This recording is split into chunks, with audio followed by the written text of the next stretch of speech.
Un certain nombre de citoyens, des électeurs, nous interrogent et constatent qu'il existe des proximités entre les analyses du Parti de l'émancipation du peuple et celles de M. Dupont-Aignan de Debout la France et celle également de M. Asselineau de l'Union populaire républicaine, l'UPR. En effet, il y a dans les propos que tiennent ces trois partis politiques des points similaires, notamment et principalement pour la sortie de l'Union européenne et la sortie de l'euro et la sortie de l'OTAN. Et donc, nous considérons, nous ne tirons pas un trait sur Debout la France et l'UPR, sur DLF et l'UPR, mais nous constatons malheureusement, malgré les efforts que nous avons faits de rassemblement, que les conditions politiques ne sont pas réunies aujourd'hui pour progresser avec eux et pour constituer un front commun de ceux qui veulent la liberté de la France, qui veulent son indépendance, qui veulent sa souveraineté. Pourquoi pourquoi les conditions politiques ne sont pas réunies aujourd'hui? Avec M. Dupont-Aignan, malheureusement, il y a un système de gages qui sont donnés au Front National.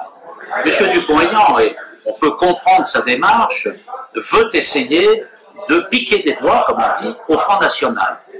Tout le monde a raison de faire cette tentative, sauf ceux, évidemment, qui alimentent le Front National, comme les socialistes et M. Sarkozy. Mais nous, par exemple, nous considérons que le vote carton rouge est un vote qui prive le Front National de voix.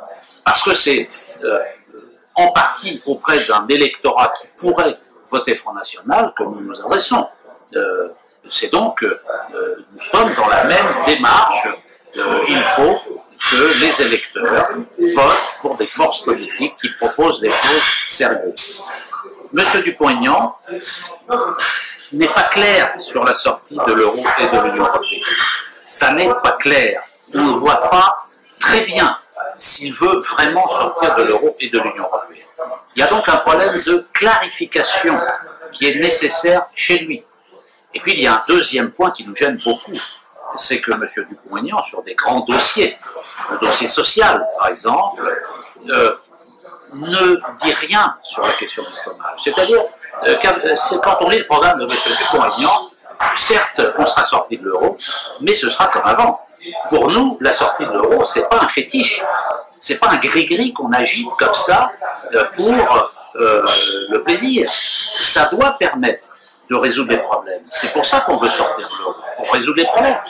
Monsieur Dupont-Aignan n'est pas clair sur la question sociale. Il n'est pas clair sur les problèmes de sécurité. Il faut une clarification de ses intentions. Il faut une clarification de son rapport au Front National. Quand il dit que dans l'hypothèse où il serait président de la République, il prendrait des ministres du Front National, nous ne pouvons pas accepter cette déclaration.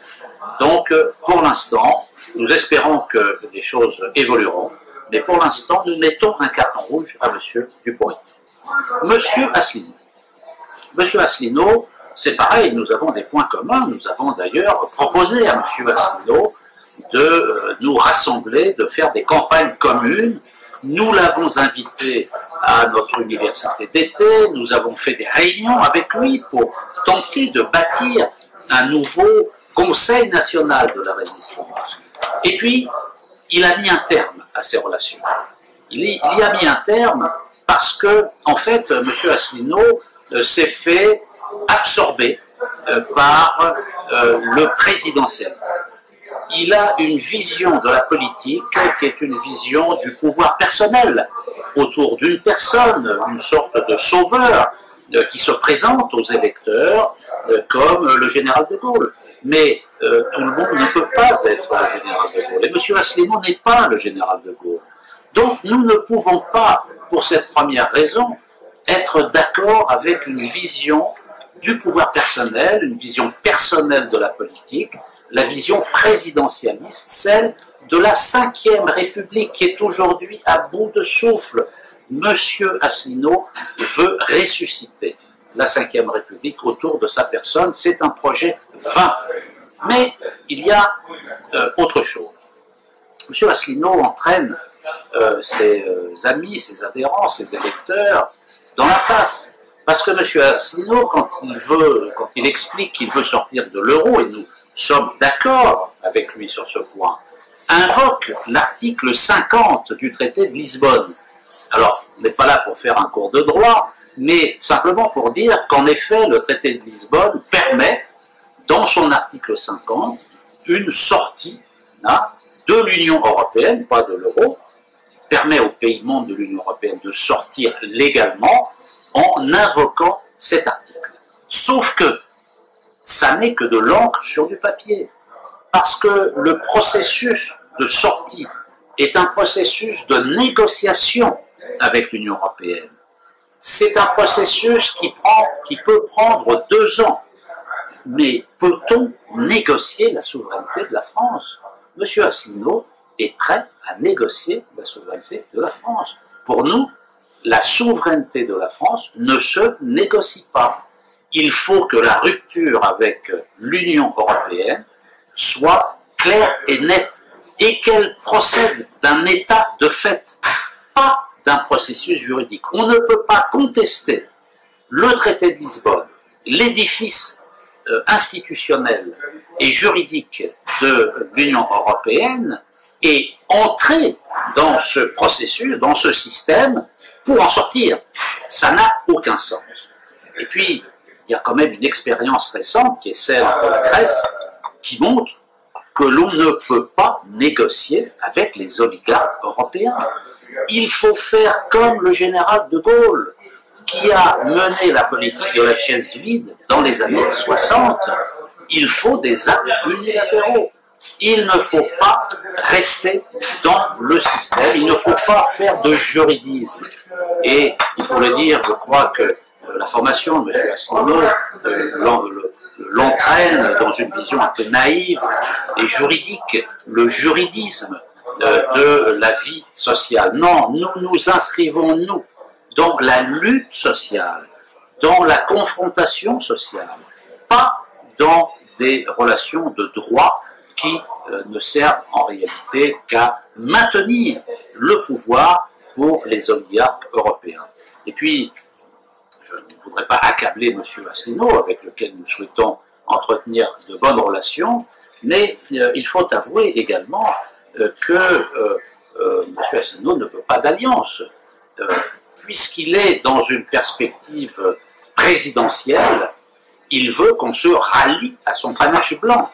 Il ne veut pas d'alliance. Eh bien, ça ne peut pas marcher comme cela. Il faut que les différentes sensibilités dans la population fassent des alliances à égalité. Mais M. Asselineau considère qu'il est plus égal que les autres, pour l'instant. Il faut le ramener, je pense, un petit peu à la réalité. Et j'ajoute un dernier point, qui est celui du programme. Parce que on ne peut pas considérer que c'est une bonne politique de concentrer les forces sur la seule sortie de l'Union européenne et de l'euro.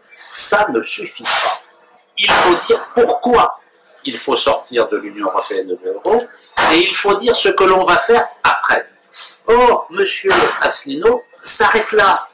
Il considère qu'il faut d'abord sortir de l'Union européenne et de l'euro, et qu'après on verra. Non, non. Nous pensons qu'un vrai parti politique doit montrer ses cartes. Il ne faut pas jouer les cartes sous la table. Il faut annoncer la couleur. Il faut montrer ce que l'on veut faire. Et M. Asselineau ne veut pas, pour l'instant, donner cette stratégie. Donc, carton rouge également pour M. Asselineau et l'UPR.